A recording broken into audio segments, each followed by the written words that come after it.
iniciamos el segundo encuentro de los personajes que estamos viendo en esta serie que hemos titulado Conversaciones con Jesucristo, encuentros que transforman vidas.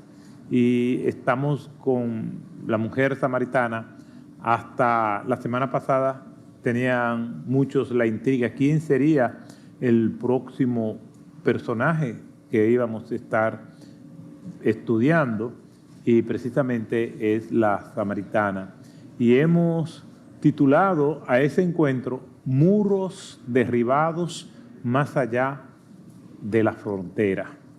Y hoy vamos a continuar con la samaritana, partiendo pues por el Evangelio de Juan, que es donde está registrada esa historia, en el capítulo 4, versículo 7. Ya Jesús salió de Judea rumbo a Galilea, es decir, salió del sur hacia el norte, pero dice el texto, y le era necesario pasar por Samaria, algo que él planificó, algo que él se propuso. No esquivó Samaria como lo hubiera hecho probablemente cualquiera de sus compatriotas. Salió de Judea rumbo a Galilea y le era necesario pasar por Samaria. Él salió junto con los discípulos, pero ellos habían ido de compra al pueblo y Jesús esperó a la mujer samaritana allí sentado. Y pues era como la hora sexta, las 12 del mediodía. Para los judíos la hora comenzaba a las 6 de la mañana como la hora primera, hasta llegar a la hora sexta, que es las 12 del mediodía. Y a esa hora, pues, se dio ese encuentro. Jesús rompe el silencio. Le dice, dame de beber. Es el enunciado que comienza a quebrar el muro de la separación. La petición de Cristo estremece los cimientos que sostenían aquel statu quo y el aislamiento comienza a pulverizarse. Las barreras están cayendo. Fue Jesús quien inició aquella conversación y no la mujer samaritana. Es Jesús quien toma la iniciativa, no solamente en aquella conversación, sino siempre.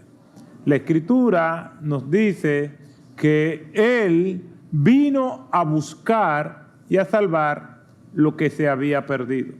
No es algo que nosotros decidimos, es algo que el Señor decide.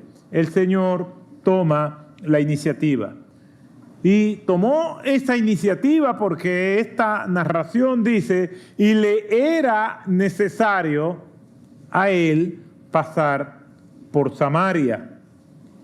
La reacción de la samaritana cuando escucha que Jesús se dirige a ella y le pide, dame de beber, no fue una reacción ni cortés ni hostil. No fue pasiva ni fue activa. Simplemente fue una reacción de sorpresa. La reacción de la samaritana es una reacción de asombro, porque él, siendo hombre y siendo judío, le pide de beber a ella, que es mujer y es samaritana. Su pequeño mundo había sido invadido. Mundo que había rodeado de muros para mantenerse aislada. mundo donde ella se autosegregó voluntariamente, de repente viene aquel extraño y aparece en medio de ella. Algo que ella nunca hubiera imaginado. Ese pequeño mundo ha sido invadido por un visitante extranjero que la importuna y la obliga a salir del escondite donde ella estaba confinada. Jesús llega y Él la trae al mundo real. Su respuesta al escuchar que Jesús le pide de beber no es la más cordial ni tampoco la más agresiva, pero no importa. ¿Por qué no importa? Porque detrás de todo eso hay un guión en el cual ella, sin saberlo, está involucrada. Y allí está aquel extraño ocupando el destierro en el cual ella vivía. Uno de los grandes muros que comienzan a derribarse con aquel encuentro es el muro de los prejuicios raciales, culturales y el de la lucha de clases. El rechazo de los demás o hacia los demás debido a lo que algunos creen que es su superioridad étnica, racial o social, es una realidad en el mundo que nosotros vivimos, no importando qué lugar del mundo. Siempre habrá alguien que rechaza o siempre habrá alguien que será rechazado porque quien rechaza se cree mejor que el otro. Esa es la realidad. Por más esfuerzos que se hagan y por más leyes que enmarquen el corazón de quien rechaza, sigue intacto. Yo he conversado con personas que he visto el desprecio hacia mí por razones diversas. Todavía eso se ve. Por temas de color, por temas de posicionamiento social, por temas de religión, por las razones que sea, todavía hay seres humanos rechazando y seres humanos que están siendo rechazados. Tenemos la tendencia vernácula de creer que todo lo que tiene que ver conmigo es lo mejor y lo que tiene que ver con el otro es lo peor. De hecho, algo que siempre digo, cuando nos comparamos con los demás, siempre tenemos la tendencia de comparar lo mejor de uno con lo peor del otro para salir victorioso. Pero así somos por naturaleza. El apóstol Pablo advierte de manera contundente que ese tipo de comportamiento es inaceptable y mucho más para aquel que se dice ser cristiano. En el libro de Filipenses, el apóstol Pablo advierte en el capítulo 2, versículo 3, de igual manera le dice a los romanos en el capítulo 12, versículo 3, que nadie tiene o debe de tener mayor concepto de sí mismo que el que debe de tener, que el real. Sin embargo, a pesar de que la Biblia se pronuncia tan claramente en la sociedad, y a veces lo vemos en los mismos creyentes, esto permea el corazón humano y nos lleva a actuar de una manera vergonzosa. Dame de beber es socavar esos cimientos de la cultura, esos cimientos de la humanidad. No es simplemente una petición, es una expresión demoledora que tiene como objetivo derribar las fortalezas del refugio, de la soledad, a donde se encontraba la samaritana, donde ella, quién sabe cuánto tiempo llevaba allí recluida. Un forastero sediento le pide agua a una mujer llena de intrigas. Algo que ella iba a conceder, pero si no, o sin antes refutarle o retregarle el tema racial y cultural. Esta escena pudiera llamarse el forastero y la solitaria. El forastero, el extranjero, Jesús, y la solitaria. O pudiera llamarse la mujer libre y el maestro, o la samaritana o el judío. Todos estos son títulos para describir aquel escenario. Pero lo que está sucediendo aquí, lo que simplemente se ve es solo una fachada. Hay algo más grande y más relevante que está sucediendo. Esta narración enseña cómo aquella mujer que desprecia y es despreciada por lo demás, a la misma vez está siendo vista con una mirada pura, con una mirada llena de amor, de compasión y de misericordia. Quizás la única mirada que un hombre le dio en esos términos. Pero allí está la relevancia de esta acción de Cristo. Tiene un acento mayor porque cruza los límites que estaban prohibidos para él, para ir y hacer con aquella mujer lo que él vino a hacer con todo el mundo. Vino a buscar y a salvar lo que se había perdido.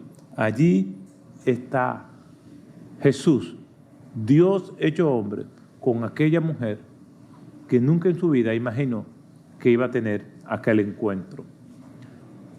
Las mujeres siempre han sido vilipendiadas por diferentes culturas y por grandes pensadores.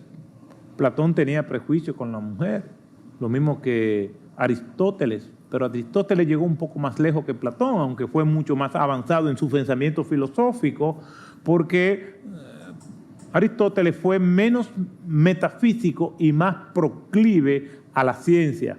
Pero aún así, Aristóteles decía que una mujer era algo entre un hombre libre y un esclavo. Los judíos recalcitrantes oraban diciéndole al Señor: Señor, gracias por no haberme hecho extranjero, gracias por no haberme hecho esclavo, gracias por no haberme hecho mujer. Ya nosotros conocemos del trato que le dan a las mujeres, no en el mundo musulmán, no, en el Corán como libro sagrado de ellos, que hasta recomienda en ocasiones azote en el Sura 4. Ya nosotros vemos las dimensiones de aquel encuentro de Jesús con la mujer samaritana. Este encuentro fue tan impactante que aunque los discípulos llegaron con nuestro Señor Jesucristo hasta la ciudad de Samaria, ellos habían ido al pueblo a comprar algo de comer. Cuando regresaron, dice el relato bíblico, que se asombraron al verlo hablar con aquella mujer. Eso se encuentra en el mismo capítulo 4 del libro de Juan, los versículos 8 y 27. Y dice así: pues sus discípulos habían ido a la ciudad a comprar alimentos. En esto llegaron sus discípulos y se admiraron de que hablara con una mujer, pero ninguno le preguntó: ¿qué tratas de averiguar? O ¿por qué hablas con ella? Pero se asombraron. Según los relatos que encontramos en los evangelios, es la única ocasión, o no es la única ocasión, pero vemos a Jesús solo hablando con una mujer. Pero lo está haciendo en un lugar público, a plena luz del día. Y la única ocasión donde probablemente Jesús estuvo solo con una mujer fue con María Magdalena, y cuando ella intentó tocarlo, dijo: no me toques, que aún no he subido al Padre. Vemos la delicadeza de nuestro Señor y cómo manejaba su trato con las mujeres. Le eleva la dignidad que tanto le habían pisoteado. Este es el mensaje del Evangelio, que vino a buscar y a salvar lo que se había perdido, no importando condición social, moral o racial.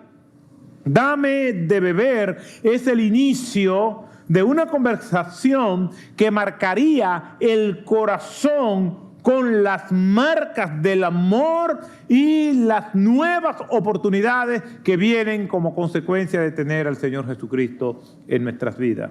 Dame de beber, le dice el Señor a la mujer samaritana. Él no espera que ella le hable. Si es esperando que ella le hable, aquella conversación nunca se iba a dar. Pero Jesús rompe las barreras culturales y del prejuicio y le dice a ella: dame de beber. Pero no es simplemente dame de beber, no es que simplemente Cristo quiere agua, es que Cristo quiere darle su vida a ella, porque ese es el agua viva. No es simplemente que ella saciara la fe temporal como humano, es el poder saciar la fe de ella. Y esa fe solamente se sacia cuando nosotros venimos a Jesucristo, porque podemos tener fe en cualquier cosa, pero la única fe verdadera es la fe en nuestro Señor Jesucristo. Dame de beber. La mujer se asombra y le dice: ¿cómo tú, siendo judío, me puedes pedir o me pides a mí de beber, que soy mujer y soy samaritana? La respuesta de Cristo en Juan capítulo 4, versículo 10, en la Nueva Traducción Viviente, lo traduce de la siguiente manera: si tan solo supieras el regalo que Dios tiene para ti y con quién estás hablando, tú me pedirías a mí y yo te daría agua viva. Y es importante lo que sobresale aquí en este pasaje, porque aquí vemos realmente quién es Cristo y cuál es la condición de la mujer, quién es el Señor y cuál es la condición de todos aquellos que no lo tienen. La palabra de Dios dice en el libro de Romanos capítulo 6 versículo 23: porque la paga del pecado es muerte, pero la dádiva, el regalo, y eso es lo que le dice el Señor: si tan solo supieras el don de Dios, el regalo de Dios, la dádiva de Dios. En otras palabras, si tú supieras lo que Dios tiene para regalarte, si tú supieras lo que Dios tiene reservado para ti, tú se lo vas a pedir y Él te va a dar agua viva. Si tú tan solo supieras, si las personas que no tienen a Cristo tan solo pudieran saber lo que significa tener a Cristo, si tan solo pudieran imaginarse el gran instrumento que serían para Dios, si tan solo pudieran darse cuenta de las bondades de la vida eterna, si tan solo pudieran darse cuenta que en Cristo no hay pérdida, si tan solo pudiera darse cuenta que su vida va camino a la perdición eterna, entonces vendrían clamando y diciéndole al Señor: perdona mis pecados, sálvame, dame de esa agua viva que eres tú. Si tan solo lo supieran, pero no lo saben. Creen que están bien así. Creen que también que con una vida moral decente es suficiente. Creen que por sus esfuerzos humanos pueden salvarse. Creen que porque ellos tienen una vida organizada ya con eso Dios será complacido. No, está perdido. Quien no tiene a Cristo está perdido. No tiene el agua viva, no tiene el regalo. Vive en una miseria existencial, aunque se crea la persona más feliz del mundo. Porque el único que da significado y propósito verdadero se llama Cristo. Fuera de ahí no hay nada, fuera de ahí hay pérdida.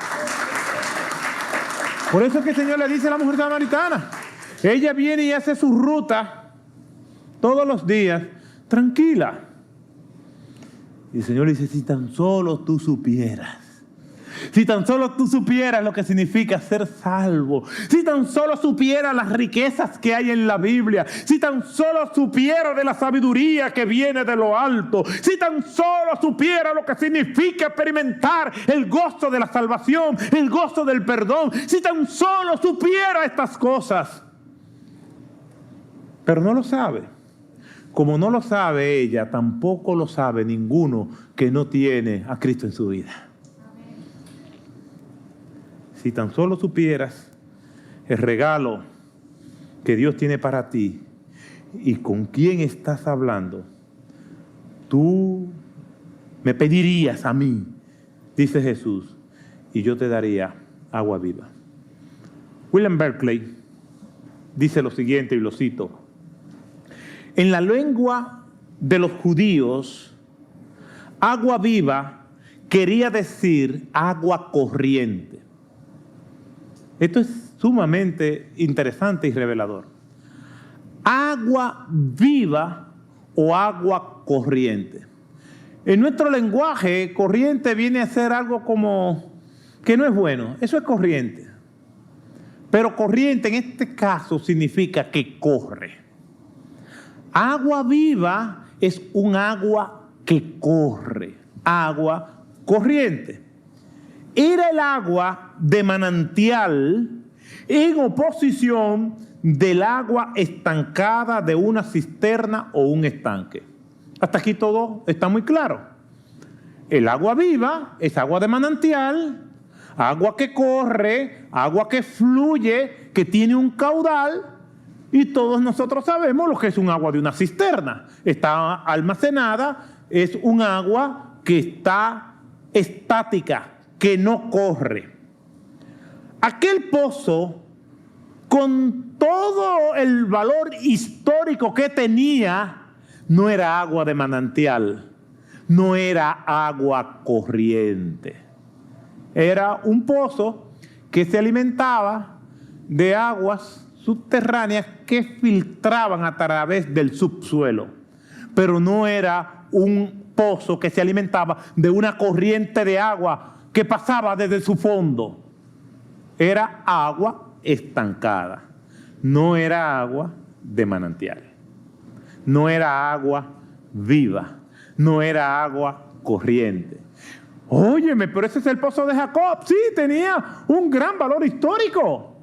Tenía más de 2000 años en esa época. Todavía está, tiene más de 4000 años ese pozo. Pero a veces tenía agua y a veces no tenía agua. Pero ellos estaban muy agradecidos porque por generaciones Jacob, sus hijos, sus descendientes y todos sus ganados tomaron agua de ese pozo. Sí, un tremendo valor histórico. Sí, estamos muy agradecidos del pozo, pero es agua estancada, no es agua viva, no es agua corriente, no es agua corriente. Una cosa es el valor que tenga y que estemos agradecidos, y otra cosa el tipo de agua que tenga. No era agua viva. Mire la bendición y cómo Jesús compara el agua viva. Juan capítulo 7, versículos 37 y 39.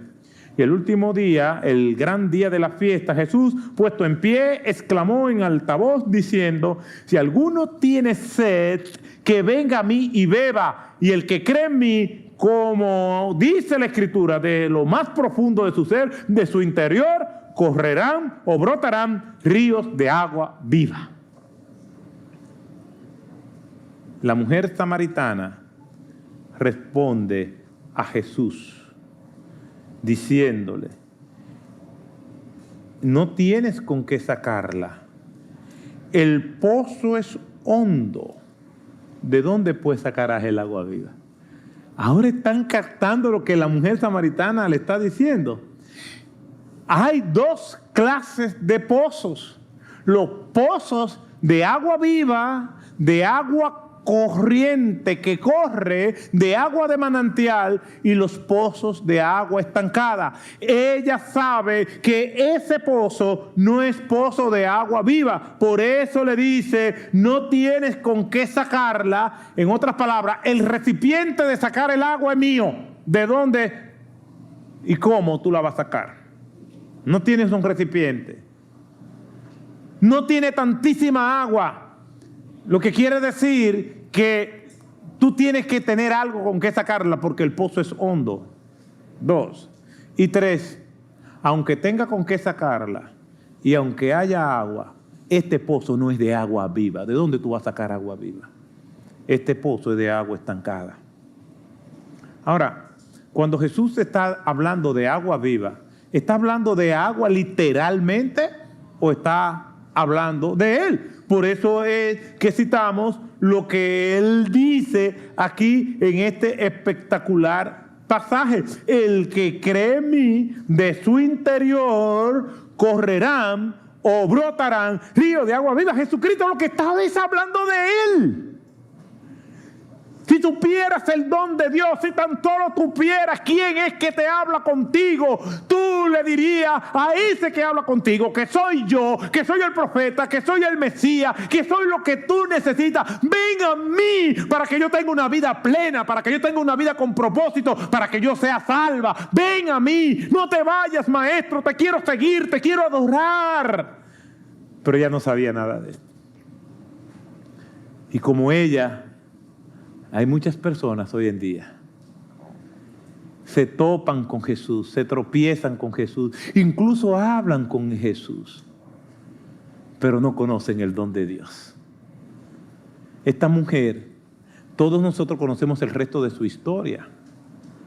Era una mujer que tenía una vida muy desorganizada y había levantado los muros de la soledad, pero también había levantado los muros de la religión. ¿Cómo puede ser posible que esta mujer con una vida tan desorganizada fuera también eminentemente religiosa? El único ejemplo que me viene a la mente es el ejemplo de los miembros de la Cosa Nostra, de allá de Sicilia. Son señores Don, Godfather, Consiglieri, Underboss, del crimen organizado, pero son eminentemente religiosos a la vez. Pueden pertenecer a una estructura criminal y a la vez ser eminentemente religiosos. Esta mujer tenía una vida desorganizada, pero era muy religiosa. ¿Por qué lo decimos? Ella le dice, Juan capítulo 4, versículo 11 y versículo 12. No tienes con qué sacarla. El pozo es hondo. ¿De dónde pues tienes esa agua viva? Versículo 12. ¿Acaso tú eres mayor que nuestro padre Jacob, que nos dio el pozo del cual bebió él mismo, sus hijos y sus ganados? Recuerden que los samaritanos y los judíos tenían una historia común. Y esa historia común es hasta que el reino se dividió. Quiere decir que Abraham, Isaac y Jacob son estimados por ellos. Pero como el pozo de Jacob estaba en territorio samaritano, pues ellos veneraban a Jacob. Eminentemente devotos de Jacob. Y ella no se retrasa en decir, tú eres mayor que nuestro padre Jacob. Quiere decir que el agua que tú ofreces es mejor que la nuestra. Si de aquí nosotros tenemos toda una historia por generaciones. Y esa reacción es normal. Cuando a una persona le estamos hablando de Jesucristo, siempre nos levantan argumentos como ese. Porque ustedes se creen mejores que todo el mundo. Que tú crees que tu religión es mejor que la mía. Que tú crees que ustedes son los únicos que están bien. Es que ustedes se creen que ustedes son los únicos que tienen la verdad. Es que ustedes viven acusando a los demás. Es normal. No te sientas mal, hermano, porque alguien te responda de esa manera. La mujer samaritana está haciendo lo mismo. Tú eres mejor que nuestro padre Jacob. Jesús ha mencionado a Jacob. Ha mencionado el tema religioso. No ha mencionado nada de esto. Sin embargo, ya ella está reaccionando. Y lo mismo sucede cuando nos hablan en contra de nuestro equipo deportivo. Lo mismo sucede cuando nos hablan de nuestro partido y nos dicen que mi partido es malo y que el tuyo es bueno o viceversa, reaccionamos. Cada vez que nos llevan la contraria y nos tocan los ídolos del corazón, nosotros reaccionamos. Hay personas que se sienten mal cuando decimos que Jesucristo es el único que da salvación. Hay personas que se sienten mal cuando decimos que Jesucristo es el más grande líder de toda la historia. Eso me acuerda el libro Vivir para contarla, de Gabriel García Márquez, que dice textualmente lo siguiente: yo estaba ayudando al abuelo en un cuarto lleno de corotos y de cachivaches. De repente, el abuelo desempolvó un cuadro que tenía a Simón Bolívar y me dijo de manera muy solemne: este es el hombre más grande que ha dado la tierra. Entonces yo, confundido por lo que me había dicho la abuela, le pregunté: abuelo, entonces, ¿quién fue más grande, Jesucristo o Simón Bolívar? Y él me contestó: una cosa no tiene que ver con la otra.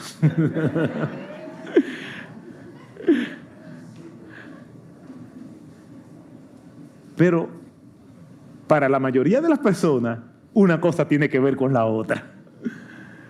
Cuando hablamos de la superioridad de Cristo, se sienten mal. Y en vez de tratar de discernir por qué, lo que hacen es que se defienden. ¿Acaso eres tú mayor que nuestro padre Jacob, que nos dio del pozo, del cual bebió él mismo, sus hijos y sus ganados? Esa es la tendencia de nosotros, que reaccionamos en vez de tratar de razonar. Lo que hacemos es que reaccionamos. Y dicho sea de paso, la mayoría de las personas, cuando escuchan algún tipo de información, responden o reaccionan para justificarse o para defenderse, no para razonar lo que realmente le conviene. La Nueva Traducción Viviente traduce este capítulo 4, versículo 12 de Juan. Además, ¿se cree usted superior a nuestro antepasado Jacob, que nos dio este pozo? ¿Cómo puede ofrecer mejor agua que la que disfrutaron él, sus hijos y sus animales? Cuando los seres humanos perciben que lo que le estamos diciendo no les conviene o no les gusta, entonces reacciona. Esta mujer entonces se había refugiado tras los muros de la soledad, tras los muros de la religión, lo cual nos confirma que una persona puede ser eminentemente religiosa y estar totalmente perdida. Jesucristo es más que una religión, es una relación con Dios por medio de Él, donde nosotros reconocemos que nacimos bajo condenación, porque eso es lo que dice la Biblia, por cuanto todos pecaron y están destituidos de la gloria de Dios. La palabra de Dios, la Biblia, enseña que todos nacemos bajo pecado, y de la única manera que nosotros podemos librarnos, no del pecado, sino de la condenación, es diciéndole a Cristo que me perdone por ese pecado que yo traje de nacimiento, y que me reciba como su hijo, y que me permita poder servirle y dedicar mi vida a Él. El que hace esa oración y esa petición, la Biblia dice que es salvo. Y que fuera de ahí no hay nada más. La mujer samaritana, en un día inesperado, se encuentra con la oportunidad de que su vida sea transformada para siempre. Como ese día inesperado puede ser este momento. Tú que me escuchas, tanto acá, o que me ve por la transmisión, usted tiene la oportunidad de pedirle perdón al Señor y decirle que le reciba como su hijo y le permita servirle. Yo quiero terminar con esta historia. Una de las personas que yo más admiro es Francis Schaeffer. Fue quizás el más prominente filósofo cristiano del siglo XX. Y el doctor Schaeffer, que vivía en Suiza, vivió gran parte de su vida allá en Suiza, en una fundación que le llamó Le Avril, y se dedicó a escribir y a enseñar en distintas universidades del mundo. El doctor Schaeffer decidió tomarse un fin de semana para visitar París con un par de sus alumnos. Este libro, donde leí esta historia, no es un libro escrito por cristianos como nosotros. De hecho, esta persona escribe muchas cosas, pero no puede negar la vida y el impacto de esta persona sobre su vida y sobre todo aquellos que han estado en contacto con sus escritos. Y para nada piensa como nosotros, pero lo escribió. Y dice que el doctor Schaeffer decidió tomarse un fin de semana para visitar París con un par de sus alumnos. Una noche, mientras paseaban por las calles, vieron a una prostituta parada en una esquina. Los alumnos, horrorizados, observaron a su mentor acercarse a la mujer y que le preguntaba: ¿cuánto cobras? $50. La miró bien y dijo: no, es demasiado poco. Ah, sí, para los americanos son $150. No, todavía es demasiado poco, insistió él. Ah, bueno, respondió ella rápidamente. La tarifa de fin de semana es de $500. No. Para ese entonces la mujer ya estaba molesta e irritada. Y le dijo: ¿cuánto entonces valgo para usted? Él le respondió: señora, nunca podría pagar lo que realmente usted vale. Pero déjame hablarte de alguien que ya pagó, no por lo que tú vales, sino por lo que tú eres. Los dos hombres que estaban observando a su mentor vieron cómo después de un rato se arrodilló en plenos campos de Elíseo para orar por esta mujer que también se arrodilló con los ojos llenos de lágrimas, entregándole su vida a Cristo. Jesús le dijo a la mujer samaritana: todo el que beba de esa agua volverá a tener sed.